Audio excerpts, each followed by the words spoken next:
Alright, so welcome back to our channel, Doc Trader PH, and today nga ay ang ating pullback day. Yan, sa ating linggo, no, tuloy-tuloy ang pag-angat ng stocks maliban sa ngayong araw. Medyo namula ang ating PSEI. At mapapansin natin, nag-pullback ang ilang stocks, which is normal naman, no? Part naman niya ng market cycle natin. Pero for this video, we will do our technical analysis for DITO, AR, PHA, OPM, and SearTech. So today is December 15, 2020, and as always, we will conduct our technical analysis. Pero bago ang lahat, ito muna ang ating verse of the day. Sabi sa Proverbs chapter 24, verse 3 to 4, a house is built by wisdom, and it is established by understanding. By knowledge, the rooms are filled with every precious and beautiful treasure. Ayan. Para naman sa ating quote of the day. Well, nakita ko lang to sa sa SOCMED. Sabi dito, if you don't go after what you want, you will never have it. Nagandahan lang ako sa background. And yun guys, thank you so much sa ating 2.42,000 subscribers. Ayan. Please subscribe and hit that notification bell. So without further ado, let's get down to business. First line is si DITO CME. Buhay na naman po ang ating DITO, no? Kung mapapansin natin, the price action is currently at the upper limit of the Bollinger Band. Is the Bollinger Band, no? Sinusubukan niya pa rin patuloy na basagin. Pataas pa rin, ano po? So medyo dikit lang siya kung saan siya nag-close kahapon. Dito rin siya nag-close ngayon. Alright, so sabi ko nga kanina, medyo nag-pullback ang ating mga stocks ngayon and ganun ang nangyari kay DITO, ano po? Although all-time high niya na yan. Okay? So makapansin natin sa Bollinger Band, increased ang volatility ng price action. Ibig sabihin, pwede pang magkaroon ng malakas ang price action, depende sa volume. Alright? So pansin natin, medyo may weakness ng volume dito. Below average ng sell-off niya. Which is a good sign dahil sell-off naman ang nangyari today. Okay? Or pullback. Okay? So, volatile pa rin to si DITO, no? Buhay na buhay pa rin paggalaw. For our PSAR, mapapansin nyo, ito yung ating signal. Sabi niya, this stock still uptrend. Okay? Tuloy-tuloy pa rin ang uptrend. Kung susukatin natin yan, kahit mag-body to body na lang tayo, mapapansin natin ganito po. Okay? So, nagpa-follow pa rin yung support of the uptrend, which is itong suporta na to. Hindi pa siya bumabaksak dyan. Ibig sabihin na may-maintain niya ang kanyang bull run for the medium term and short term. For the long term, of course, very obvious naman. Ayan. Maintained na maintained for the long term. Okay? So far, healthy. Maganda ang kinikilos ni DITO bilang ating telco. For our Ichimoku cloud, as you can see here, we have the cyan color over the maroon color signifying uptrend. Plus, we have the candlestick above the upper limit of the cloud. So, uptrend pa rin yun, guys. Okay, we are not yet seeing any signs of weakness so far naman sa indicators natin. For our moving averages, makapansin nyo na, ayan, angat na angat si MA9. Hindi pa nabibreak si MA9, no? Continuous pa rin ang kanyang uptrend. Followed closely by MA20. MA50, medyo mababa pa, no? Nasa na siya? Nasa 6.32. So far, bullish pa ang movement ng ating DITO. Yung 50 tsaka 200 medyo malayo na. Okay? So kapag ganito guys, ang gusto natin malaman yung landmark prices, when to enter the stock, when to exit the stock. So again, we will follow our Fibonacci. So Fibonacci siguro gagawin na lang natin yan for short term. I'd say dito. Mag short term lang tayo, ha? Okay. So for the short term, hindi to yung na mabilisan trades lamang itong sinasabi ko. Is dito banda daw ang kanyang entry points. Dito, ito support niya to. 7.60, 7.33, 7.08. Ayan, ito na pala. Nandito, 7.60, 7.31, 30, 7.06, 08. Okay? For the short term, tandaan natin yung prices na yan. Okay, then alisin lang natin ito. Punta naman tayo sa long term ni dito. Okay, simula tayo dito. Okay. So, continuous, very volatile. Ang taas ng inangat ni dito in the past few days.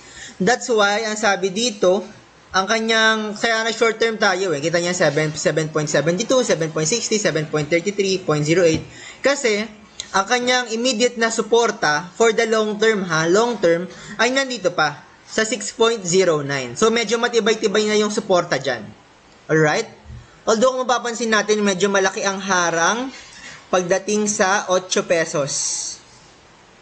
Saan na yun?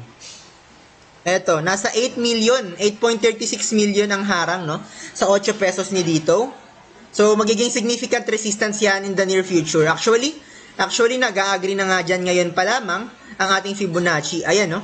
Nasa 8 pesos ng resistance natin dito, Ayan, itong resistance na to. Alright, so far naman, healthy pa naman, tuloy-tuloy pa naman, okay? So, watch out for these prices. Sa mga nagbabalak short term for long term entries, or yung mga gusto nang bottom dipping or bottom picking. Bottom dipping, picking tayo. Okay? So 6.09, no? Good price 'yan, I'd say dito. Kasi ilang beses naman na test na yang suporta na 'yan. All right? So again, hinati natin yung ating landmark prices into short term and long term. All right? So, pwede nyo rin itong gamitin, no? Itong 6.19. Okay? So, yan ang ating psychological support and resistances. Alright? So, proceeding to our MACD. For our MACD, we are not yet seeing sign of weakness, pero medyo pantay lamang. Ayan, no? Nasustain niya naman ang kanyang buying momentum. Although there is no increase, sustained lamang. Alright? Again, hindi pa yan sign of weakness. So far, we have a MACD cross here and we are seeing it's a blue over red, meaning we have the blue line or the MACD line over the signal line. Signifying that this stock further uptrend, tsaka marami pa rin gustong bumili sa kanya. Okay? And the good news for this stock is it is not yet overbought. Kung mapapansin po natin, nag-pullback siya today, that's why medyo yumuko tong RSI natin. Pero the RSI is still at our 69.54 levels. That's why, although very near na sa overbought, hindi pa rin siya overbought. And as you can see, we are seeing ito po yung support of the uptrend, continuous pa rin. Plus, we have a support din dito. Immediate support natin dito banda. Alright, for the immediate support, ayan, sa 67.82. Matibay-tibay ang suporta na yan. That's why, mas okay for dito if mag-sideways movement muna siya. Conso phase muna bago umangat ulit. Alright? So, para lang maka-base building lang tayo sa RSI. Although, the stock still good pa naman. Okay? Alisto lamang tayo dahil, as I've said earlier, medyo mataas na po ang demand. Mataas na ang supply. Okay? Supply sa 8 pesos. Ibig sabihin, kapag mataas ang supply, basics lang yan ng supply and demand, is bababa yung presyo. Okay? Baka magkaroon ng malakasang pullback. Kaya alisto muna tayo sa mga may hawak. So far, congrats. Po? In the past few days, nakita po natin medyo mataas ang net foreign buying netong si dito. No? Maraming gustong pumasok. Okay? So, let's proceed to our next stock. Si AR. Mining to. Coal.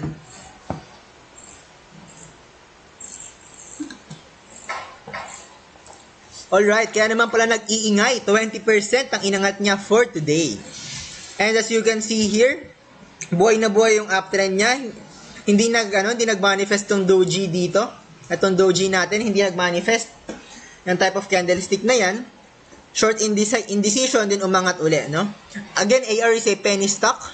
That's why some of these stock, ng mga penny stock, are very prone to stock manipulation. But I'm not saying AR is na manipulate, po?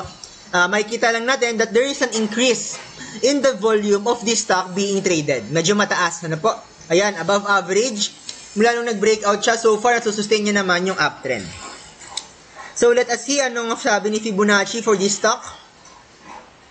Okay. So, sabi niya, our immediate sa 26 dito. Yan ang ating immediate support if ever gusto mag-entry, no? would have been a good entry here, no? Medyo risky lang, hindi natin alam ang takbo ng stock na ito. But so far, ayan, medyo mataas na kasi siya. So, again, sa mga medyo mataas yung risk tolerance, pwedeng mag-enter dito, no, sa ating 26 level. Pwede naman din dito sa 23. Okay, although hindi niya pa naman pwedeng gawin dyan na kayo, GTC or pumwesto na. Okay, para yung mabilisang baksak dito baka makapasok. Mapagbigyan. Okay? So, yan ang ating key prices. Look at this one. Ayan. Okay? So, ito muna ang pinaka-important so far, si 0.0026. Okay? If ever mag-pullback yan tomorrow. Although, medyo malakas-lakas pa ang nito, no? Ang hatak. Alright. So, let's see. Siya natin si Bollinger Band. Of course, increase tong Bollinger Band natin. Look at that. Basag po ang upper limit ni Bollinger Band. Basag ng ating candlestick, signifying we have a higher high. Pataas ng pataas po ang ating price action. Taas ng volatility ng stock na to, guys. Although medyo malakas ang net foreign selling, kalahating million din. For the PSAR, of course, positive yan, positive. Ibig sabihin, uptrend pa daw, ang sabi ni PSAR. Although hindi naman ganun kasensitive si PSAR. Alright, so for our Ichimoku, okay, we still have an uptrend. Although, hindi natin masyado mapag-relayan si Ichimoku dito dahil napakanipis lamang niya. Nevertheless, ang sinasabi niya pa rin, uptrend pa rin tong stock na ito. Sabi ng indicator natin. Okay, so mapapansin nyo, we are seeing a golden cross here, possible golden cross. Golden cross, guys, is a term used by technical analysts na nagsasabi na this stock has a good predilection na umangat pa siya, na tumaas pa yung presyo ng stock na ito. So, makikita nyo dito, mukhang nagko-cross. Nagko-cross si MA100, crossing pataas kay MA200. Okay? So, that is a very healthy, very good sign. That is a golden cross, no? If masustain niya itong price level dito, kahit sa area na ito, may makakita tayo ng golden cross, pushing the stock upwards. Okay, kasi si MA50 nag-cross na rin siya sa MA200, no? So, yung unang golden cross natin, nag-cross na dito. That's why nag-push up siya pataas. Okay, for every reaction, there is an opposite reaction. Action, there's opposite reaction. Alright? So, ayan, umaangat pa rin. MA9, 20, 50, 100, 200, signifying an uptrend. Okay? So far, hindi naman nabasag. Well, sustained naman so far ang ating support of the uptrend for our AR or Abra Mining Industrial Corporation. Hence, ibig sabihin, uptrend pa rin tong stock na ito. Although, ang tanong ng karamihan, maganda pa bang mag-enter dito? So, that question would be answered further by our technical analysis. Okay? So, look at this one for our histogram ng ating moving average, convergence and divergence, or the MACD. As you can see here, we have a higher high. Look at this one. Big sabihin, not only sustained, but there is an increased buying momentum for this stock. Big sabihin, pataas pa rin ang pataas. And look at this one. Tirik na tirik po, pataas, blue over red. Sabihin, ayan, pataas na pataas, may MACD cross tayo dito. Ang dami pa rin gusto, ang taas pa rin ang demand. Daming gustong bumili, daming gustong pumasok. That's why for this stock, the buyers are in control. Alright, this is what I am worrying about. Okay? Di ba kanina tinatanong natin, masasagot ba if maganda pa mag-enter sa stock na ito? Look at this one, guys. Currently, nasa 89 levels na ang RSI niya. Considerably, this is overbought. Okay? And we know what happens to overbought stock. Nagkakaroon siya ng correction every now and then. For this one, medyo matibay lang, no? Medyo unexpected natin na nag-bounce siya sa 86 level. Ay, nag-bounce nga, so pataas. Okay? So, medyo unexpected natin dahil isa nga siyang penny stock. Medyo lumilipad-lipad pa siya. Alisto lamang tayo sa mga may hawak, no? Sa mga wala pa, I'm not bashing this stock. I'm sorry, ito yung sinasabi ng ating technicals na medyo antay-antay muna tayo bago tayo pumasok. Alright? Medyo overbought, medyo mataas ang risk for me as a conservative type of trader. That's why I'd say that to be in the safe side of this stock, I'd wait. Okay? Most of the money in stock market is made in sitting. Alright? Okay, let's proceed to PHA. So, inom lang po tayo ng tubig.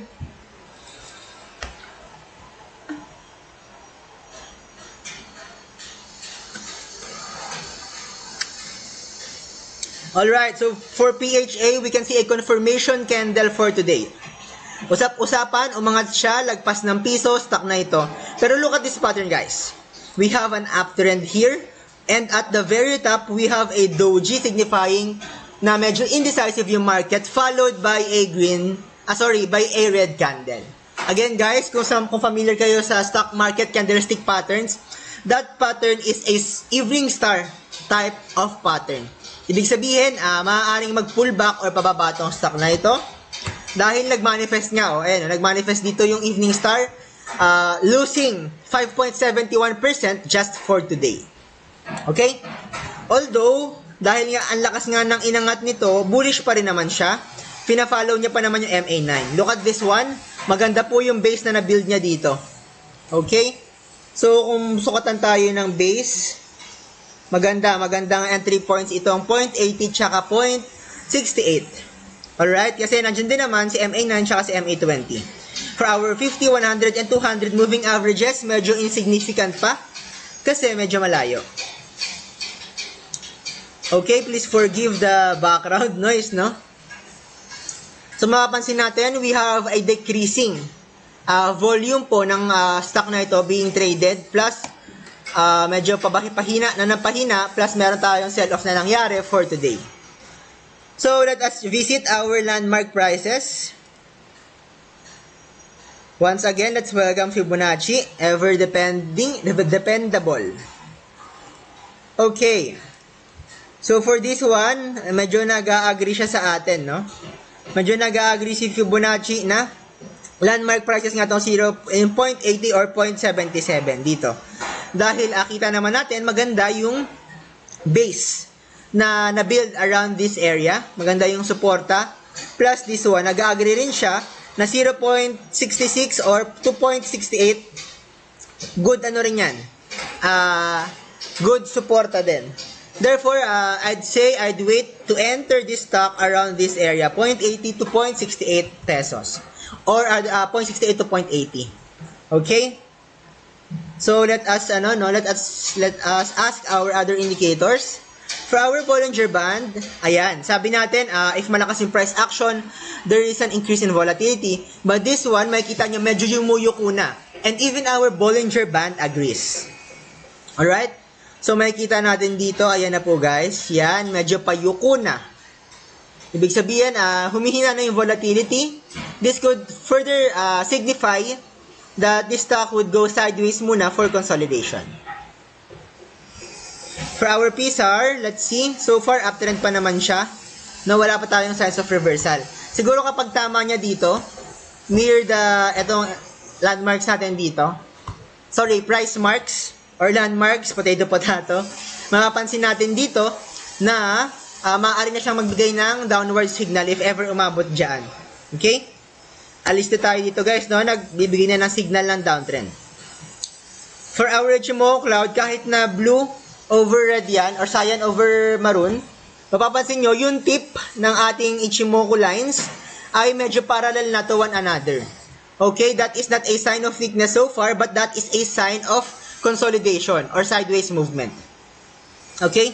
That's why even though our candlestick is above the cloud, okay, medyo mas sensitive for this stock ang pattern na evening star pattern. Kaya pa sinasabi. Okay?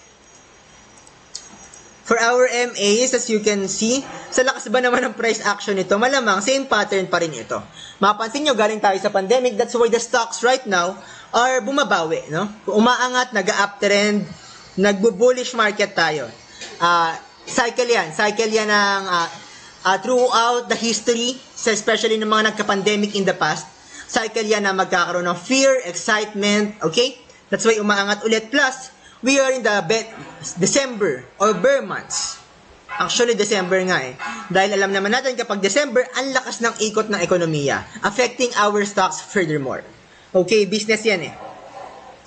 Okay, so for this one, ayan, si MA20 within our, Okay, na-discuss na natin to kanina, MA9, maganda yung suporta dito. So far, wala pang nababroken or nabe-break.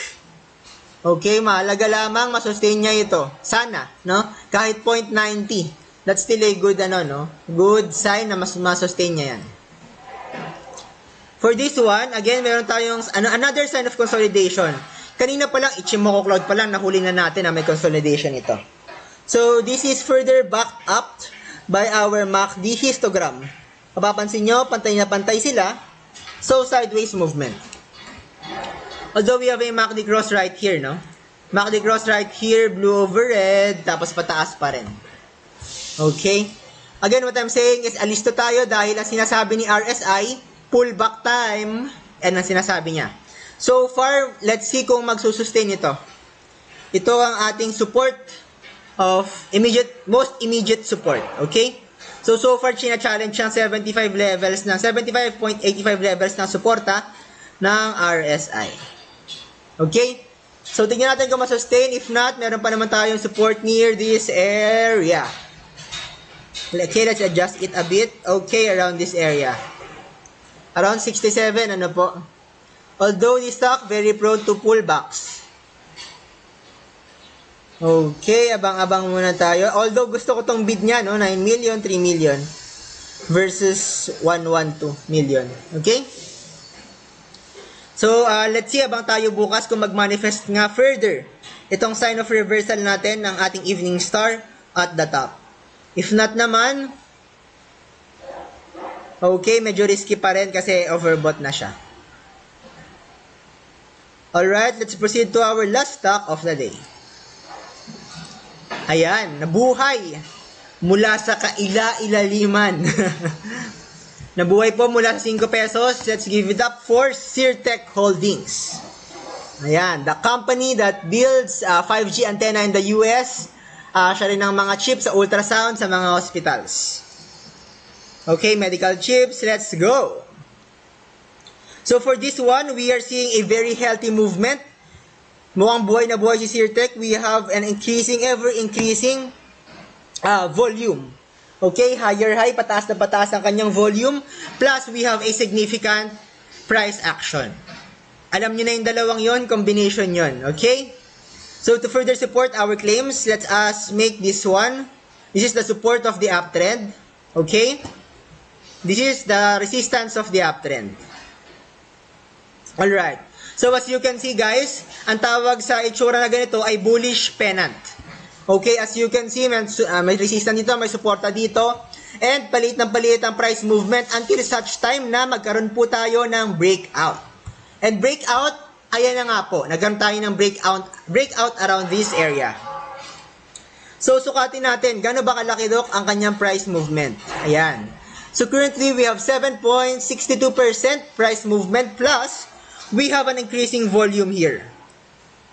So, those two classifications or indications ang nagtuturo sa atin that this stock is going upwards. Nag-breakout po siya, guys. Pushing the price action pataas pa ng pataas.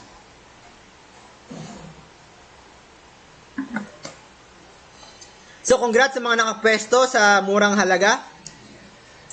Congrats. So far, ayan po, meron na din tayo yung net foreign buying na 1.65 million. Ayan, nabuhay na rin ang ating mga foreigners.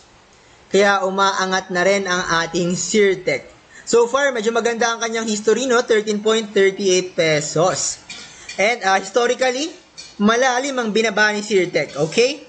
Kaya as a company, as a whole, maliban sa pandemic, ayan, itong monthly chart natin, paangat pa lamang siya mula sa laylayan and a very good upside.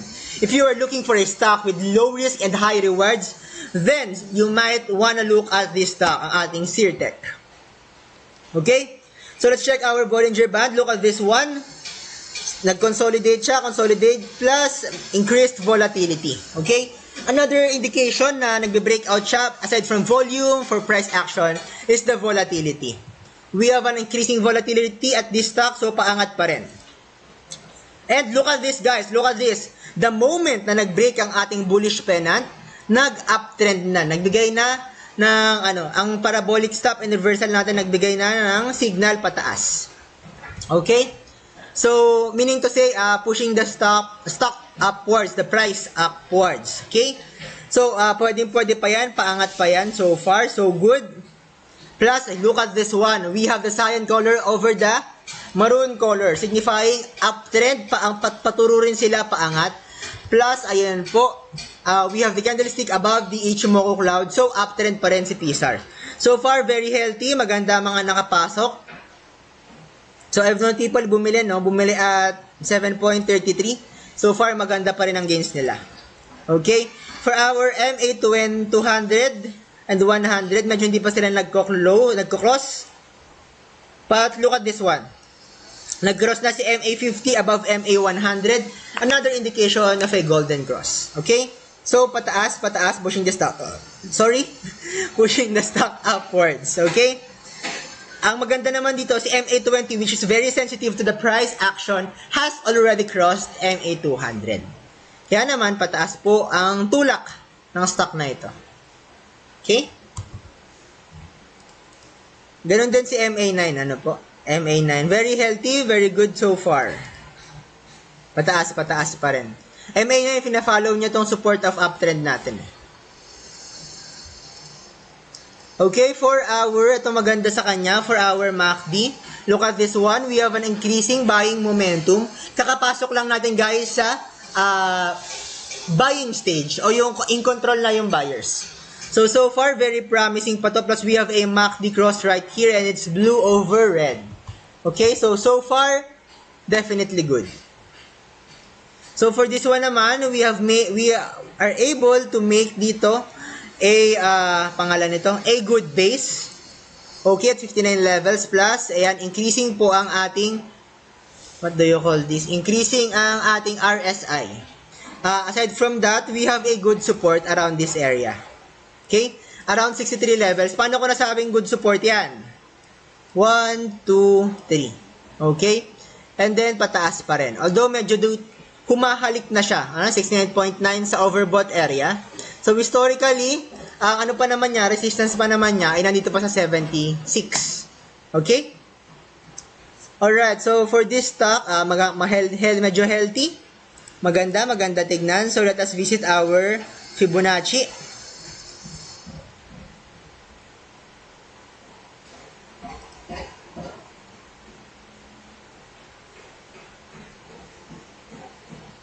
Okay. So, for our Fibonacci, for the short term, this is the areas to watch out for. Sabihin, kumbaga magandang pumasok dito sa 7 pesos, 7.07, tsaka 6.72. Okay, bakit? Ayan o, supporta yan eh. Support levels yan guys, don't you worry. Okay? So, kung ano naman natin, the bigger picture. Okay, I'm sorry. The bigger picture, ayan, na pwede pang umabot ng 9 pesos. 9 point, So far, next resistance niya ay dito pa, sa 8 pesos. 8.44. Okay? Still a sweet ride bago pa mapunta dyan. Yan ang resistance niya, no? For immediate naman, pero hindi naman ganun katibay na resistance, isan dito tayo.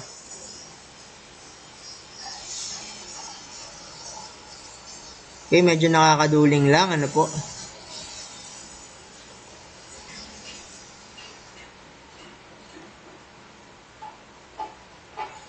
Okay, tayo sa 7.84.